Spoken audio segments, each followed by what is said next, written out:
CEO and co-founder Toby Lutke leaked out the company's 10 Slack commandments in a tweet and received a ton of attention. And I gotta say, the video, it was dope as f***.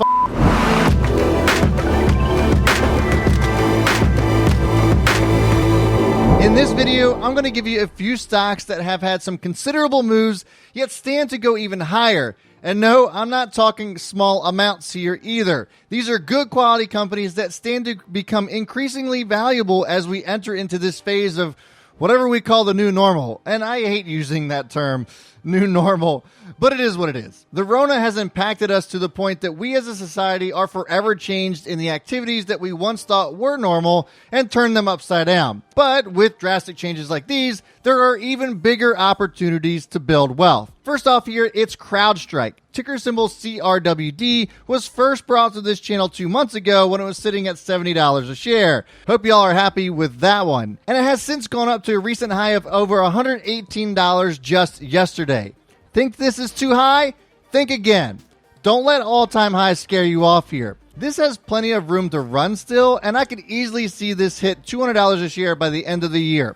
Here's why. We now live in a world where it is increasingly becoming accepted that many of us can work from home and actually kind of prefer it. In a study done by Buffer.com about the state of remote work in 2019, 99% of interviewees reported that they would like at least once in their career to be able to work away from the office.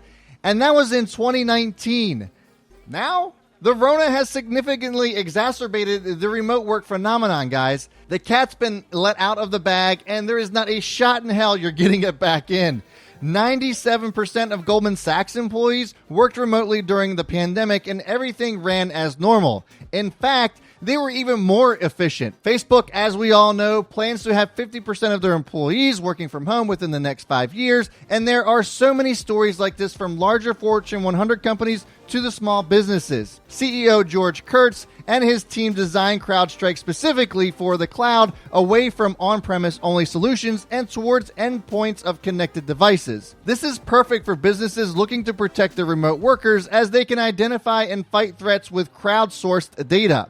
More than 6,200 subscription clients count on Crowdstrike to protect their most valuable digital assets. And that's up over 100% over the year. When you think about that number and where the price of the stock is now, that to me screams that Crowdstrike still has plenty of room to grow. There is just loads of opportunity for Crowdstrike to continue its high growth, both by attracting new clients and expanding solutions with existing ones. This stock's move upward is far from over, folks. And as I stated before, I predict this hits $200 a share by the end of the year. Let me know your thoughts on this one in the comments below. Next up is Slack. Ticker symbol WORK, and is currently priced at $33.76 a share as of this recording.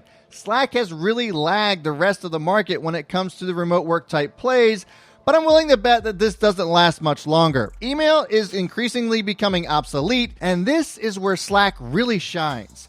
Shopify, ticker symbol SHOP, relies on it enough that CEO and co-founder Toby Lutke leaked out the company's 10 Slack commandments in a tweet and received a ton of attention. And I gotta say, the video, it was dope as f***.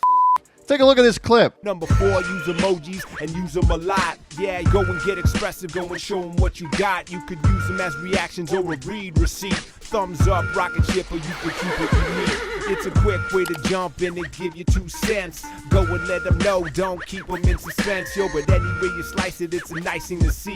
You could give somebody love or +1 to agree. It was so good that even Slack CEO Stuart Butterfield responded and said, quote, "I wish that we made it."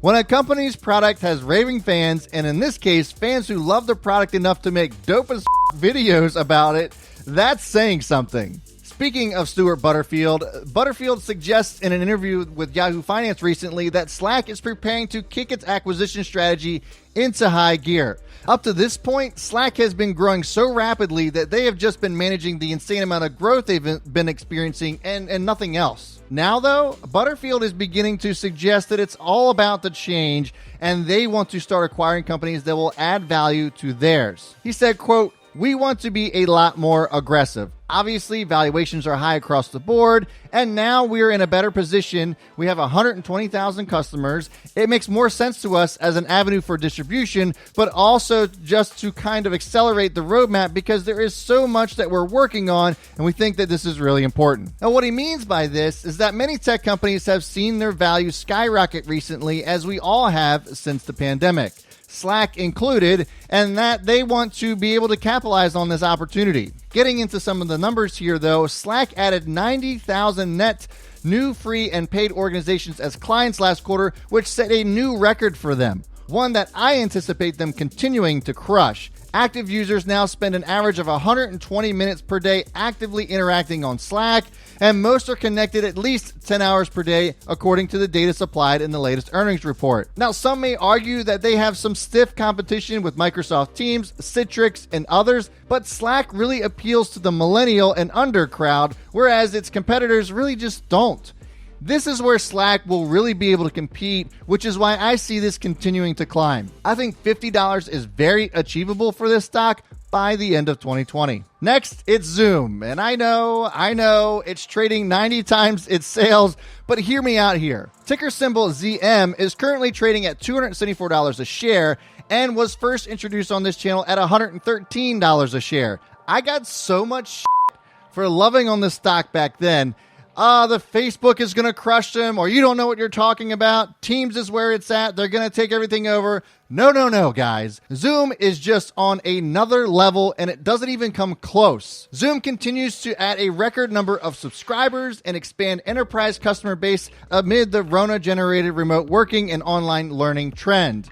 We're already starting to see some school systems hesitant to return solely to in-classroom settings, which means that Zoom will still become even more valuable in that sense as well. It's so much easier than Teams, which is the big kicker here. It's easy to manage as well, and the scalability makes Zoom Video software popular among its customers. There was some concern with their security issues earlier on. However, they have really stepped it up and took care of those issues in a ridiculous amount of time. From a growth standpoint, revenue jumped 169% and free cash flow soared 16 times from last year, which is just, I don't know, that's insane. I can only try to imagine what it will look like by the end of the year. The crazy part about all of this is it still trades just under 41 times next year's consensus revenue estimate, which means that Zoom still has plenty of room to run, if you can even believe that.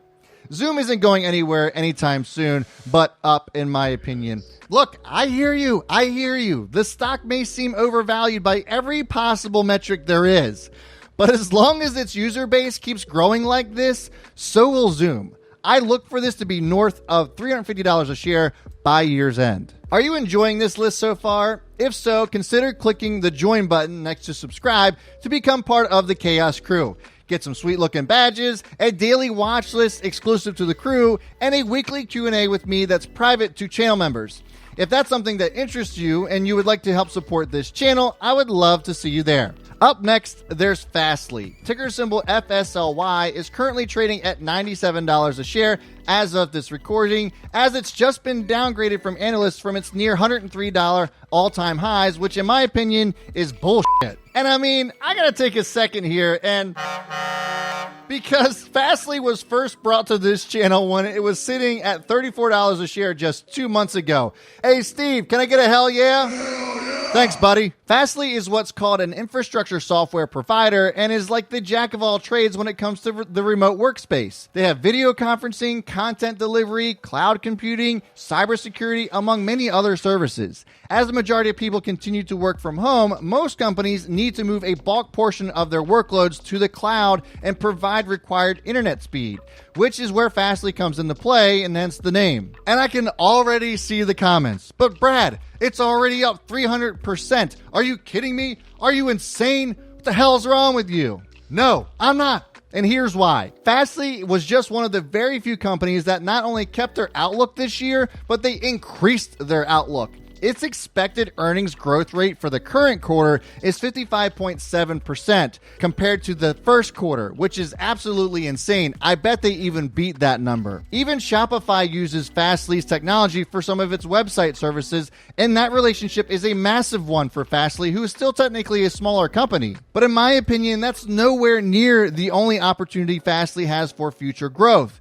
The company has a huge list of major brands and websites, including the New York Times, Pinterest, Yelp, Airbnb, and a host of others that will continue fueling its business for the coming years. In my opinion, Fastly will be able to take over a huge market share in the content delivery network space, which will be worth an estimated of $22 billion by the end of 2024. Which means there's a ton of room for the company to continue expanding in this market over the coming months and even years. It may be scary to start scaling in all the way up here, but there's no denying that the company is tapping into a growing need for speedier websites, apps, and online services given the climate we are in and that new normal I spoke about earlier, which I still hate. All of this sets up the company for even more growth in the coming year, and it's worth pointing out that despite Fastly's growth, the company still isn't profitable yet. But they have their next earnings report in early August, and I'm willing to bet we see that change this time around. But while we wait for those earnings calls to come around, feel free to check out this highly controversial video about my thoughts on NIO stock. And if you're bullish on it, you're probably better off just not watching. Or if you would like to learn about my super simple scanner setup on how I find the best stocks to pick every single day, click this video here. Please like and subscribe. And as always, folks, I will see you all before the bell. And B. Smith is out.